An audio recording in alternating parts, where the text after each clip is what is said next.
Jungkook knew a high school students. He is Mr. Popular and captain of the football team. One day, you received a pic from an unknown number which belongs to Jungkook. He mistook you for another person and you didn't reveal your identity to him. You both became best friends and more than that. And now he is trying hard to find you. A detailed video of Jungkook courting you is pinned in the comment section below. Please take a look. Wyan's point of view. At night, as I crawled into my bed. Hey, sorry for the late reply. Been a busy day, had a ton on homework to finish. Me too, I'm surprised my brain's not fried yet. I'm sure the ladies will have no problem with you even if your brain dead. Wow, are you flattering me? Don't get used to it. I will cherish this moment forever. We lost.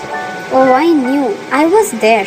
It was the football team's second game and they lost. The one time I actually made an effort to go watch a high school football game. I could tell his sadness. Hell, I could probably feel it through his text.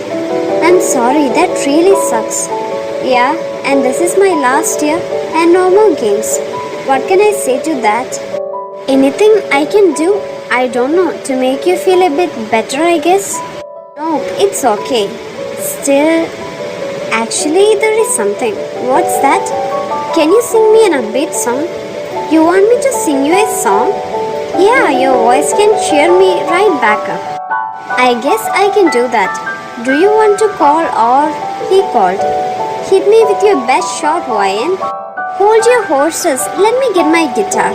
Putting the call on speaker, I walked over to where my guitar was and leaned back on its stand. You don't have a specific song in mind? Nope, just as long as it's upbeat. Okay, I shrugged. Then without saying anything else, I started to strum Dynamite by BTS. I heard Jungkook laugh in glee and start clapping along to the beat. My cheeks started hurting from smiling so big, but I couldn't really care at the moment. I got lost in the music, words that I knew by heart flowing past my lips. When the song came to an end, Jungkook was whistling, clapping and hooting on his end, pretending to be a crowd. Taking on a pretense of the Kim Taehyung's voice, I said, thank you very much. That only seemed to send him into another fit of laughter. I waited for him to calm down. My heart was pounding loudly in my chest. There was a familiar heat in my cheeks and I was absolutely ecstatic that I managed to make John Jungkook happy. So maybe having a crush isn't so bad after all. Ah no, thank you Wyan. I really needed that. I'm on the phone. Sorry, the family is yelling at me to stop howling like a hyena. I nearly choked on a laugh. Hyena? Did you not hear my hyena laughter? Because apparently everyone in my house did. There was a sarcastic edge to her words. Must be the phone, you know. Calls sometimes make your voice sound different. Well then, you're missing out on some comedy gold. We really need to meet now so you can hear my hyena laugh. He said it with a mocking seriousness that had me giggling again. Goodbye Jungkook. He laughed once more. Bye Wayne, thanks for the song. He's being very persistent lately. Who? Charlie asked. Jungkook. About what? Meeting. That got my dear friend to look away from the TV.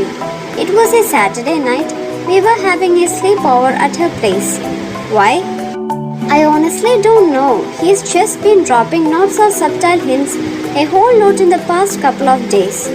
Do you think he likes you? I won't lie, I entertained the thought and it made me all giggly. But thankfully, I was the embodiment of common sense sometimes, and I reminded myself that no sane human being would fall for someone that I haven't seen, who is practically a stranger. The only reason I had a crush on Jungkook was because I knew him. I knew he was John Jungkook, the most popular guy from my school.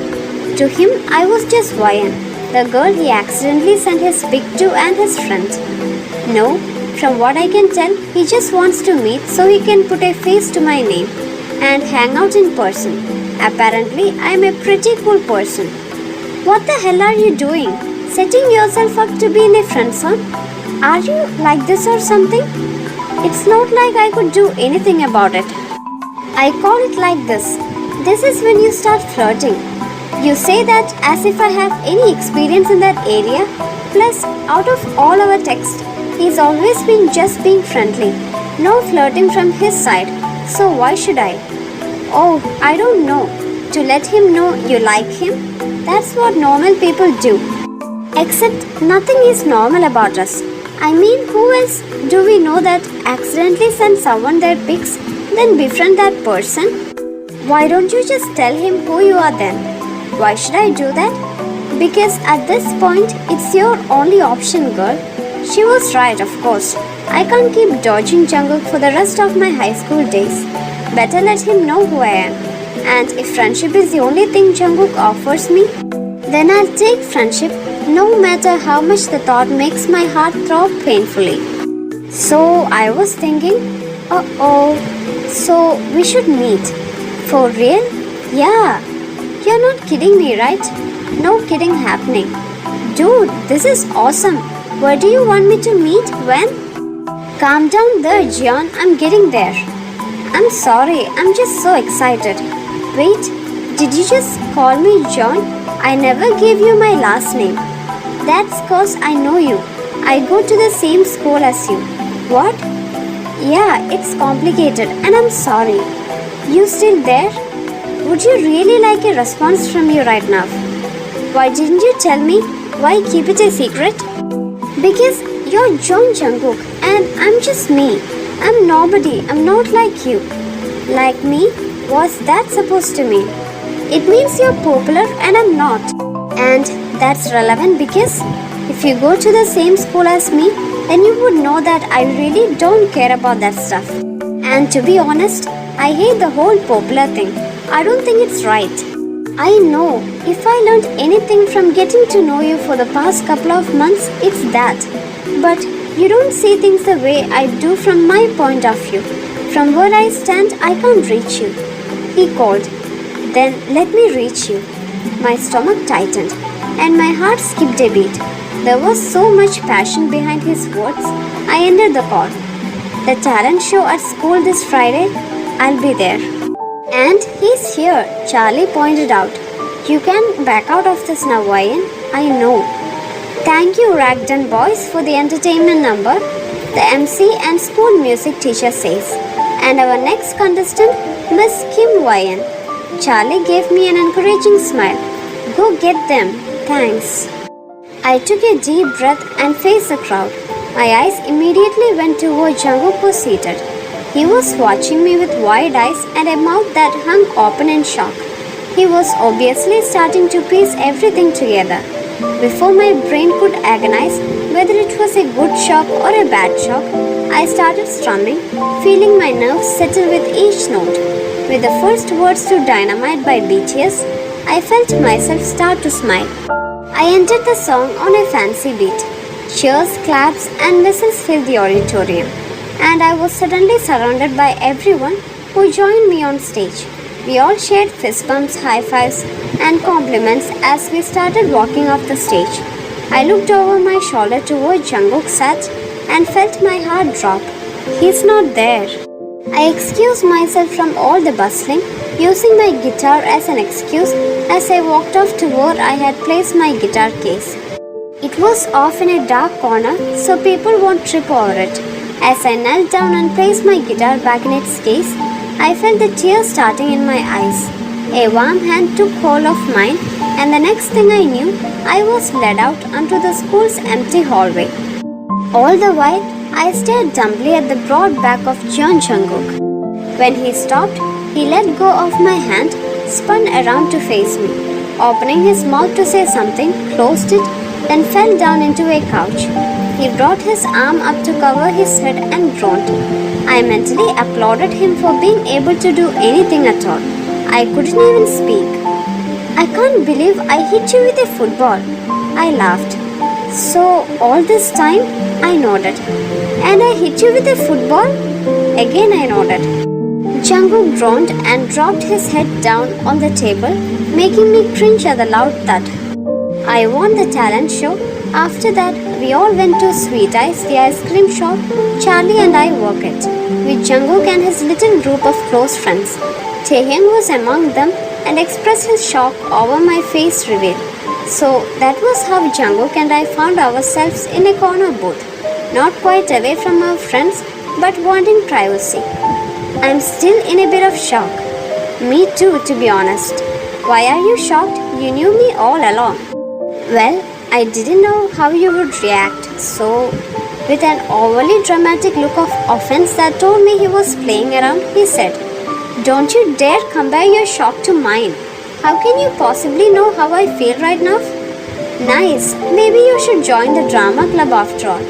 He grinned as he dropped his act. Right, I mean, it's not like I have anything else to do with football season over for our team. How are you feeling about that, by the way? I'm still a bit salty about it, but hey, we lost. Nothing else I could do about that. I still have my scholarship, so I get to play some more in college. I smiled. That's good. If you don't mind me asking, what got you into football? And so we got into a lengthy conversation that went all over the place. We laughed, teased and cringed. We all completely lost track of time and had to get kicked out of the store by Ashton, who was working that night. The wink he sent me told me he was going to give me a great time when I see him. Come on, give me a hug. He wiggled his fingers at me. I giggled and stepped, closing the distance between us, and felt those arms wrap around me in a tight embrace as I shyly gripped the side of his jacket. He was a good hugger. I feel like this is an overdue hug, he says above my head, because the guy is freaking tall. All I could do was nod in reply and pray to God that he couldn't feel the way my heart was pounding against my chest, though I wouldn't be surprised if he hears it. It was great to finally meet you, Ryan. The blush was back. You too, Jungkook. I stood beside Jungkook, surrounded by our friends, waiting for the countdown to begin. It was the New Year's Eve party, and now, shoulder to shoulder with Jungkook, we stared up at the sky and waited. A minute left till the end of a year and the beginning of a new one. How are you doing down there? A bit startled, my head snapped back up to Jungkook. He was looking down at me with raised brows. I smiled. Good, I wish I had put on more layers though. It is a bit colder than usual, huh? He opened his arms to me and grinned. Want a warm hug? And I was in his embrace, strong arms wrapped around my back and my head resting on his chest. It was a warm hug indeed. I don't know how long we hugged, and I honestly lost track of time. But when someone started shouting, 10, 9, I pulled back a bit reluctant to join the chant. 3, I looked back up to Jungkook. 2, he turned to me, eyes meeting mine. 1, fireworks went off, but not just in the sky. They went off inside my very being as Jungkook captured my lips into a soft, so soft kiss that had my heart melting and fluttering at the same time. We pulled apart but not too far. He kept his forehead on mine as for a moment we took in the sound of celebration all around us. When I opened my eyes, he was already watching me, waiting. Then he smiled and I knew I was a goner. But from the look on his face, so was he. Happy New Year, Ryan. Happy New Year, Jungkook. Jungkook was working on changing the back tire of his car. That should do it. Done? Ryan asked, looking up from her phone screen as he slid into the driver's seat. Yep, he answered, pulling the white shirt he had taken off earlier from the back of his seat and used it to wipe the sweat on his face and body. Ryan waited for him to finish, enjoying the way his muscle flexed with each movement. The nearest town is just a few miles out. We could find a motel, bunk for the night. Sounds good to you? Sounds good to me. Can you grab me a shirt from my bag? I kinda like you like this, Ryan teased. Jungkook chuckled as she handed him a shirt. He recognized it as one of his tighter fitting ones. You like me just about in anything, babe. Or in nothing, she added with mischievousness. He chuckled again. Oh, you love me in nothing. It didn't take long for them to reach the town. As Jungkook shifted the car into park, he turned to Wyan and groaned. She had a grin on her face and was holding her phone, displaying a familiar picture. You know the drill, lover boy? With a grumble, he got out of the car and made his way to the motel's entrance. Chuckling to herself, Wyan sat back in her seat and glanced down at her phone. She would never use it, of course. They both knew that. At this point, it became something of a game for them. I knew you would come in handy one day, she told to the picture of her fiancé. The recent one he sent when he had to be away from home for 2 weeks. In case you have second thoughts, image. I hate you. Give me back the ring. Nah, you aren't stuck with me, boy. I knew there was something suspicious about you. Wyan grinned down at her phone. Maybe blackmailing isn't so bad. Jungkook looked over to the hospital bed, his wife occupied. She was still asleep, dead to the world after bringing a new life into it. He stood up from where he was sitting by the window and walks over to brush a kiss on her forehead before making his way over to their little bundle of joy, who is starting to wake up and getting ready to let the whole hospital know she's not happy about it. Making soft shushing noises, he picks her up just like how the book said and how the doctor showed him, and rocks her back and forth, hoping to give Wyan a few more minutes of rest before their daughter gets really demanding. She seems to have calmed down for now, so Jungkook continues until she had enough, and wakes Wyan up because a little baby girl wants food, and he goes back to his seat and continues to watch the two women of his life, his world. This is the end of Unknown Number, guys. For more videos, please subscribe this channel. Have a great day, dear ones. Bye.